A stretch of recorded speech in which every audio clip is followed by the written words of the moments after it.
Hello everyone, हजुरहरूलाई स्वागत छ फेरि मेरो नयाँ भ्लगमा। र हजुर देख्न सक्नुभएको छ हामी गाडीमा छु भनेर।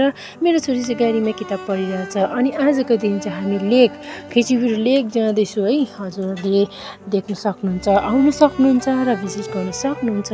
म चाहिँ नानी सुतेर नानी बोकिरहेको छु, मेरो हस्बेन्ड, छोरी, बहिनी छ है। अगाडि हामी चाहिँ बजार पुग्यो हो। अब बजार पुगेर चाहिँ के लानु पर्यो, के किन्नु पर्ने, के लानुपर्ने पर पोखरीमा भनेर चाहिँ गरिरहेको छु। अनि गेट पनि छिर्यो हामी है। अनि म नानीसँगै भ्लग गरिरहेको छु र तपाईँले देख्न सक्नुहुन्छ यहाँ माथि पनि गुम्पा छ, यो उकालो जाने ठाउँमा पनि छ है।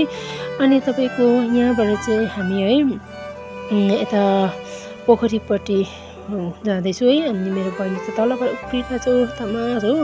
अनि जाँदा जाँदै बाटोमा दुईजना दादा काम गर्नु हुँदो रहेछ, एकजना दादा चिनेकै हुँदो रहेछ, एकछिन बात पनि भयो है। अनि त्यहाँदेखि चाहिँ हामी पर पोखरी पुग्यो। अनि बङ्गालीहरू चाहिँ यति बेसी रहेछ, मेरो नानीलाई चुम्बन गरेर, मेरो नानीलाई पप्पी गरेर मन पर्यो, क्युट रहेछ भन्दै भन्छ हो। अनि मैले चाहिँ जिस्काएर थिएँ, लानुहोस् लु भनेर हो। अनि दिनु त कहाँ दिन्छ है त्यतिकै। अनि यहाँ चाहिँ पूजा गर्ने ठाउँ छ, यहाँ तल पोखरी छ है, तपाईँहरूले भिजिट गर्न सक्नुहुन्छ। म पनि धेरै समय भएको थियो है नगएको, मजाको बनाएको रहेछ है, एकदमै बनाएको रहेछ। र अब चाहिँ हामी उता दुबो गाडीमा गएको छ है, जाँदैछु है भोजो गाडीमा उफ्री जाँदैछौँ है।